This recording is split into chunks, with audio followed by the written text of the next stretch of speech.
He's not the crazy kind of guy out of Get Him to the Greek or Forgetting Sarah Marshall, that was portrayed of him. He's really good.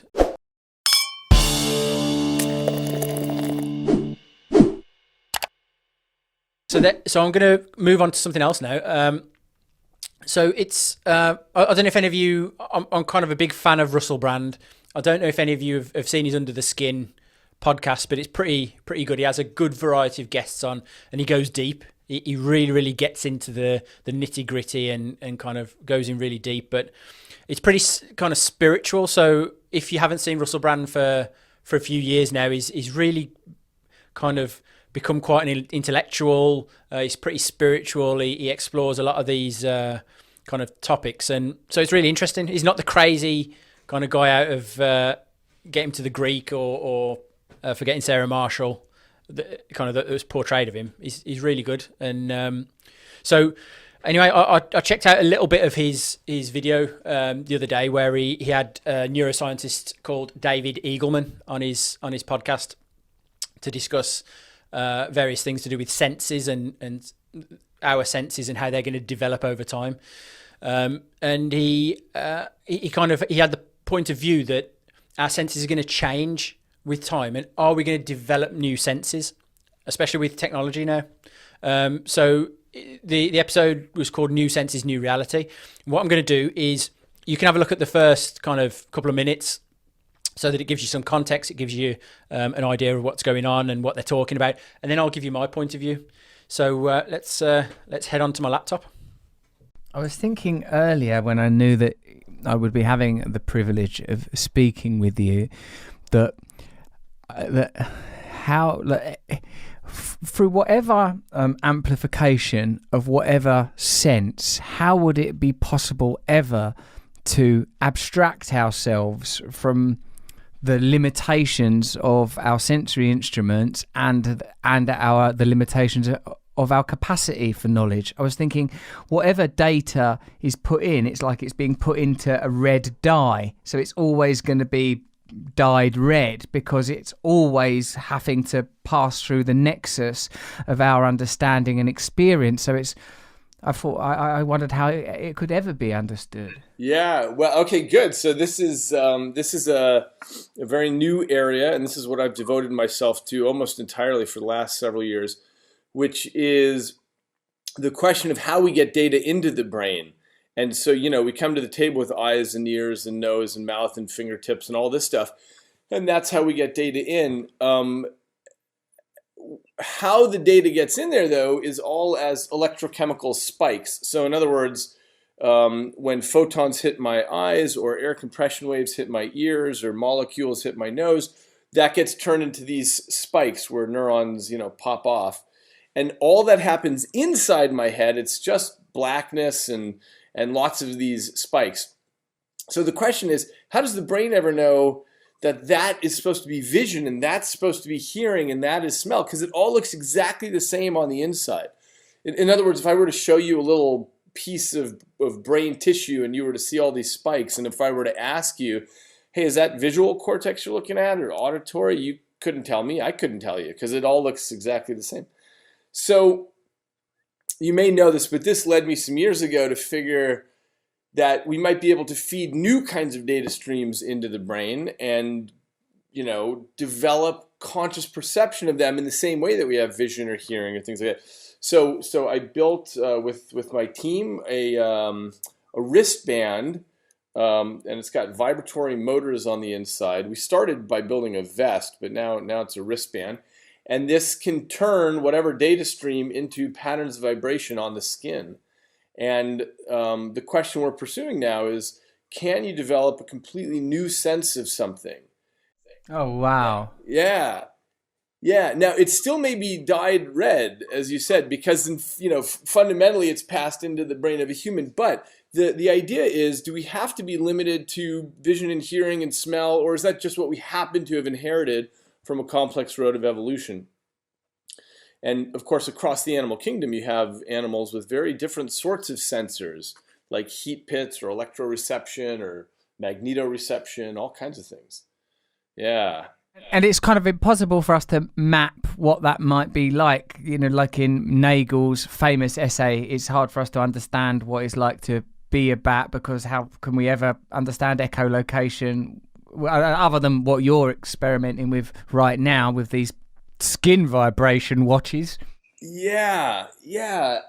I have a feeling that if this works well and people develop new sorts of senses, there might be sort of like a speciation event within humans, by which I mean, if you're wearing a wristband and feeling Twitter, and I'm wearing a wristband and feeling infrared light, and someone over there is feeling the stock market, and we develop direct perceptual experiences of it, there may be a sense in which we cannot communicate that to each other. Because I would say, I'm feeling infrared light, right? So I say, hey, Russell, I have a feeling there's one of those night vision cameras over there, and I can tell where it is. And you say, oh, well, I can tell that people are talking about the American election in this way on Twitter. And our friend over there says, hey, I can tell that oil is crashing right now, and it feels a particular way. Like, it actually feels bad to me. The point is that we might end up with very different perceptions, and there's no way to communicate it with each other. Right, so for me, straight away, my immediate feeling is no. Because our senses are already overloaded currently with technology.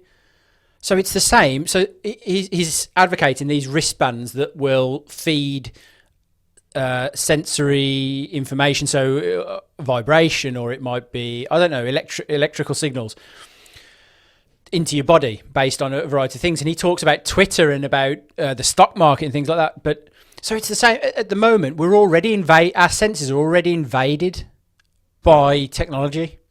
So we already feel that vibration of a message coming into our phone in our pocket, and it's an invasion, and it's an invasion into our kind of psychological well-being, in my opinion, all the time.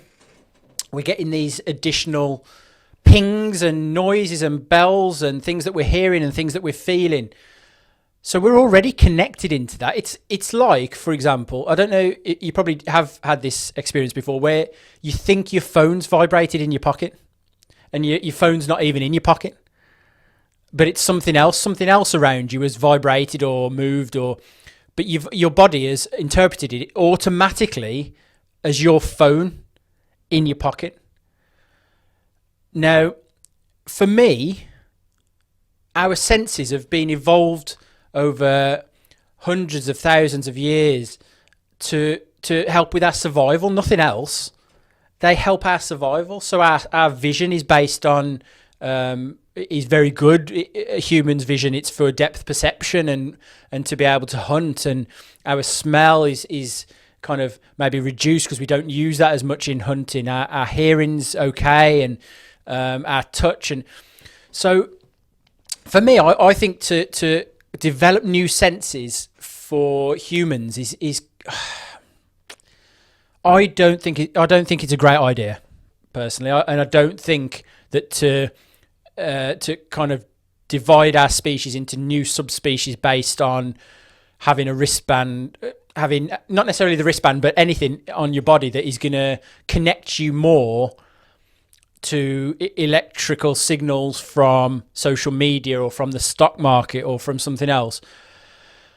I think it's kind of it's enslaving us further. It's taking us further away from what we're supposed to be, and it's taking us closer to becoming something more, I don't know, more technological, I guess.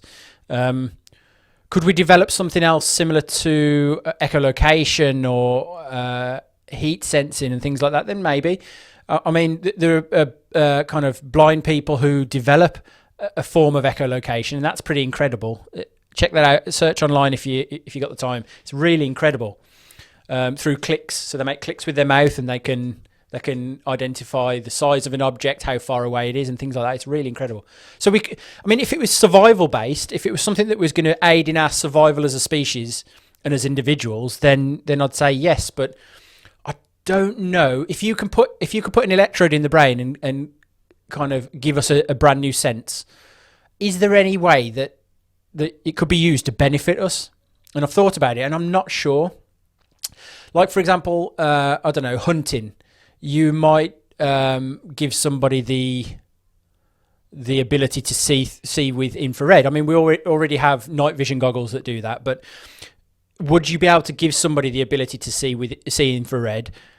But then what happens is for me, it gives us an advantage over our prey.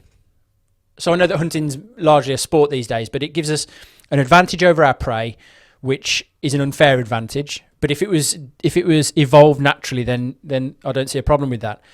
But what it does, it starts to take away our natural senses, if you know what I mean. So as humans, our natural senses hunting at night would be our hearing, our smell, our vision is pretty poor at night.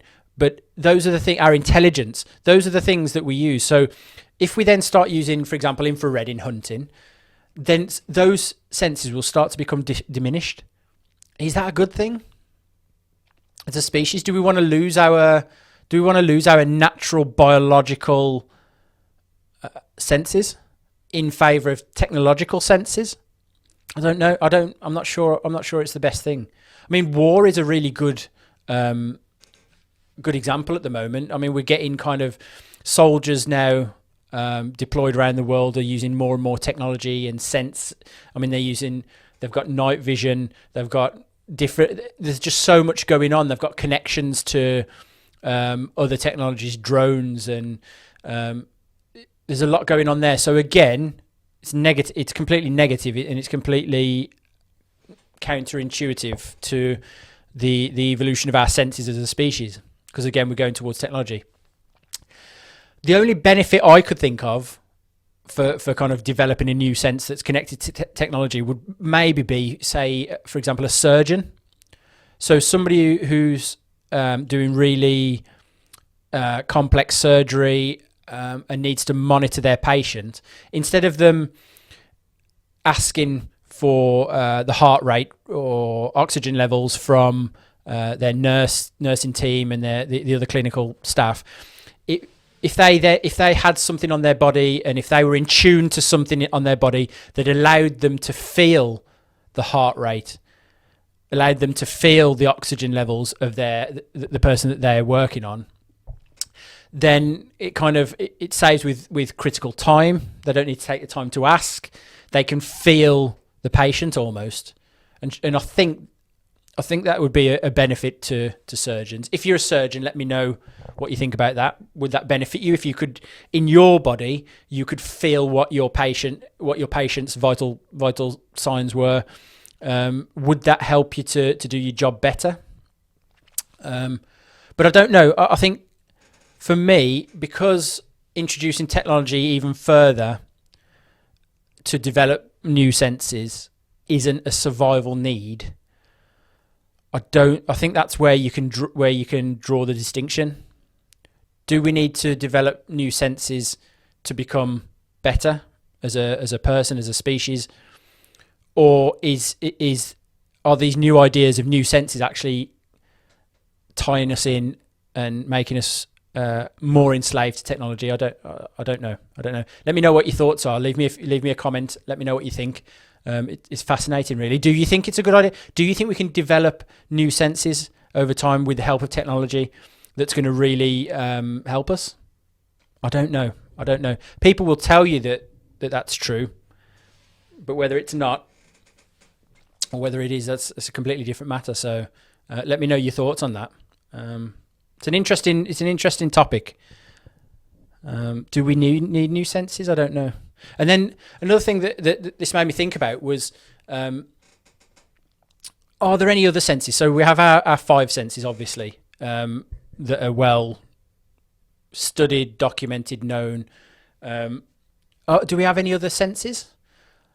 There's a few that I thought of that I don't know if you could classify them as senses, but the first one is instinct. So that feeling that you have that something's kind of not right. That feeling that you have that you need to do something, that feeling that you have that that something's about to happen. That instinct that we have, I actually think that's a sense. I actually think that that's an evolved sense that helps us again in survival. It's a sense that's nothing to do with the current senses.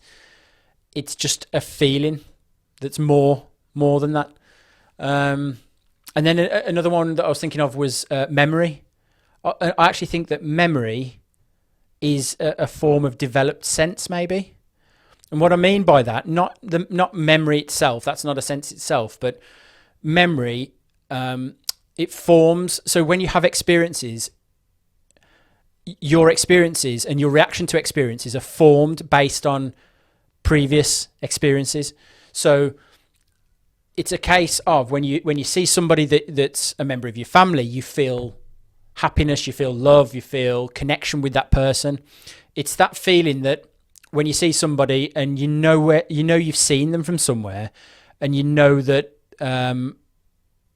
so you'll have a feeling attached to that. Your feeling might be fear, so you know that there's something not right about that person based on a previous experience.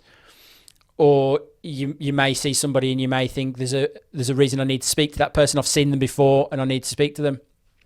So it's all based on memory. So I think kind of our memory is a type of sense that allows us to act and react to situations based on previous experience.